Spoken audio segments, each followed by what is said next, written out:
Hey everyone, welcome back to the Data Crunch podcast. I'm Vadym, Growth Marketing Manager here at OWAX. And today we're tackling a major challenge in digital marketing, the 4 horsemen of digital marketing analytics. Joining me today is Ruslan, our head of product at OWAX. Hey Ruslan, this is a big topic, right? Hey Vadym, thanks for introduction. It's nice to be back on our podcast. And yes, these 4 horsemen have made marketing analytics more challenging than ever. But the good news is there are solutions, and we are here to talk about them. Absolutely, Ruslan. So why are these challenges referred to as the 4 horsemen? You know, it's a great metaphor. Like the 4 horsemen in mythology, these challenges, Consent Mode, ITP, which is Intelligence Tracking Prevention, ad blockers, and GA4 Attribution, disrupt how marketers collect and analyze data. They are reshaping everything from user tracking to attribution, and they demand a new approach. Got it. So let's start with consent mode, because that feels like the foundation for everything else. What is it and why does it matter? Well, Consent Mode is a tool from Google that helps website manage data collection based on user consent. If a user agrees to tracking, your Google tags work as usual. But if they decline, the tags switch to a limited mode and collect only non-identifiable data. Okay, I see. So it's a way to respect privacy laws like GDPR while still getting some insights. But what's the challenge here? The main challenge, the main issue is data loss. Around 30 to 40% of users opt out of tracking, which means you lose critical information about traffic sources and conversions.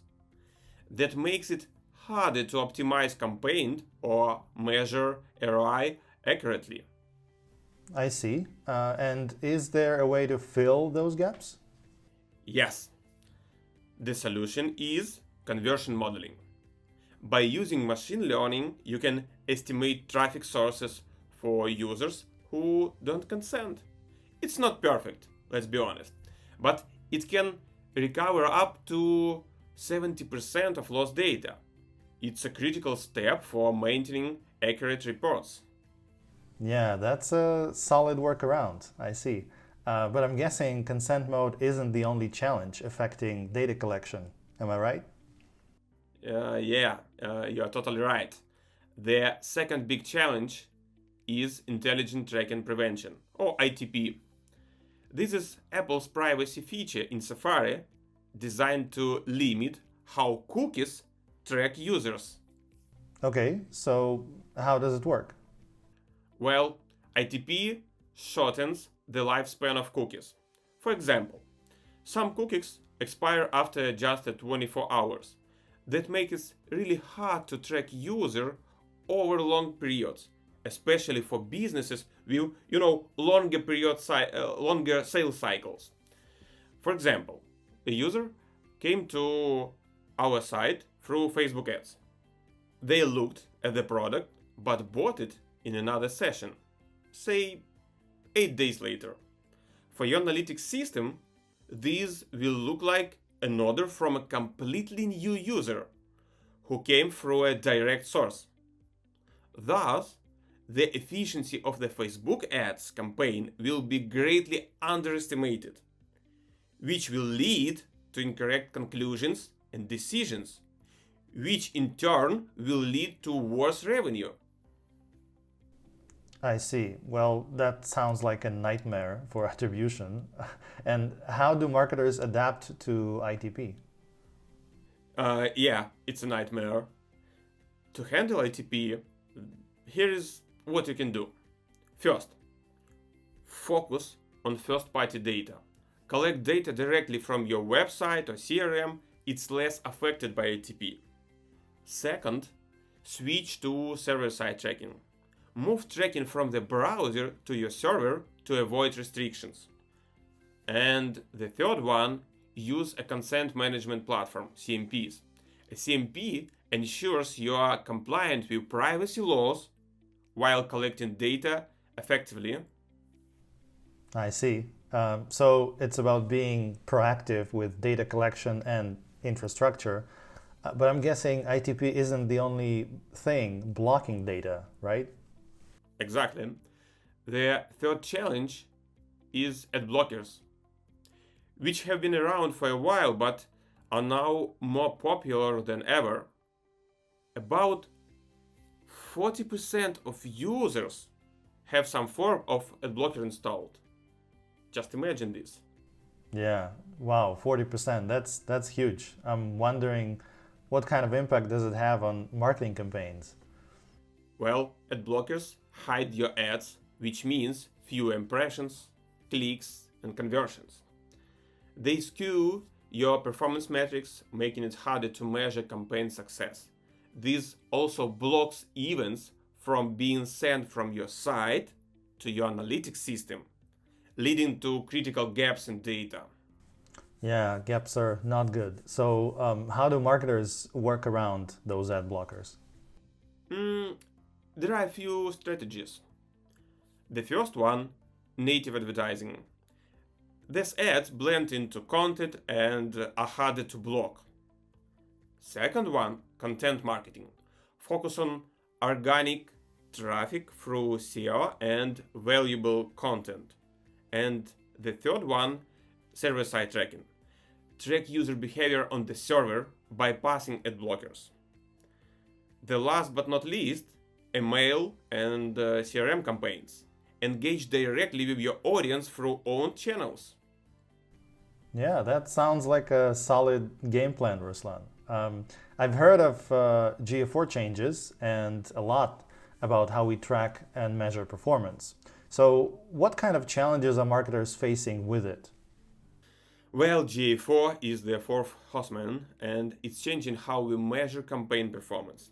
Unlike Universal Analytics, which used a last-click model, GA4 offers multiple attribution models like data-driven and last-click. Okay, that sounds great in theory, but what's the issue here? The problem is consistency. You might use one attribution models in one report and different models in another. This can lead to confusion and make it harder to understand which channels are driving results. Okay, and how do marketers handle this? First, use the attribution model comparison tool in GA4 to see how different models affect your data. Second, align your models with your business goals.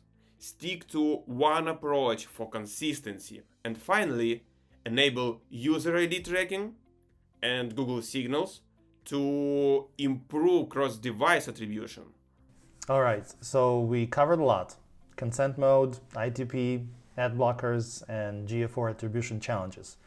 But how do marketers bring it all together to thrive in this privacy-first world?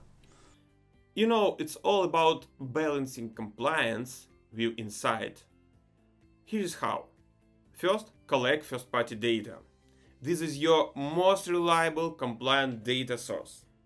Second, optimize consent management. Use tools like CMPs to respect user privacy while gathering data. This is important. And the third one, diversify attribution channels. By diversifying across organic and paid channels, including email, marketing, social media, and native ads, marketers can mitigate data loss from ad blockers or short-lived cookies. This multi-channel approach helps capture broader user interactions, improving data reliability and campaign performance insights. Wow, yeah, thank you so much, Ruslan. This has been super helpful. The four horsemen may be challenging, but I believe that with the right strategies, they are manageable. And for everyone listening, if you need help tracking these challenges, check out OXBI. Our tool can help you manage consent, improve attribution, and master smarter decisions. Start your free trial at awox.com, and don't forget to subscribe to the Data Crunch podcast for more insights. Thanks, Vadym, and thanks to everyone tuning in. Stay curious, stay adaptive, and we'll see you in the next episode.